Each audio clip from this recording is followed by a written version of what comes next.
பாட்டிலுக்கு 10 ரூபா, பாட்டிலுக்கு 10 ரூபா, பாட்டிலுக்கு 10 ரூபாய்ன்ட்டு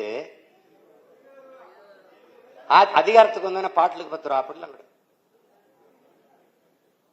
அதெல்லாம் நிறுத்த முடியாதுங்க. ஒரே நாள் சினிமா மாதிரிலாம் முடியாது. யார் அமைச்சர் வியாக்கியானம் இல்ல, அங்க ஊழியர்களுக்கு எல்லாம் அவர்களுக்கு காசு செலவுக்கு இந்த பாட்டில் எடுத்து வைக்கிறது, அதுக்கெல்லாம் 10 ரூபாய்க்கு வித்தாத்தான் அப்படி. இவ்வளவு தர்மணி ஆயத்தை உங்களால சொல்லலப்பா. மதுரையில பேசும்போது நம்முடைய மாண்புமிகு முதல்வர் ஐயா அவர்கள்,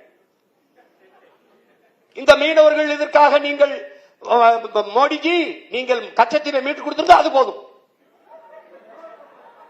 இப்ப மீன்வளத்துறை அமைச்சர்கிட்ட, சார் இந்த கச்சத்தீவை மீட்கிறது அதிகாரி 3 தடவை நோ கமெண்ட்ஸ் அமைச்சர், அது இப்ப நம்ம பேச தேவையில்லை, நோ கமெண்ட்ஸ். ஏண்டா நோ கமெண்ட்ஸ் சொல்றதுக்காடா இவ்வளவு பேர் கிளம்பி வந்தீங்க?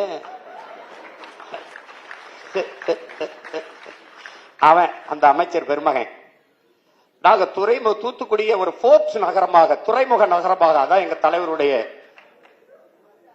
டேய் அது துறைமுக நகரம் தான்டா. இப்ப நம்ம கடல்ல விழுந்து சாகிறதா இல்ல கிணத்துல விழுந்து சாகிறதா?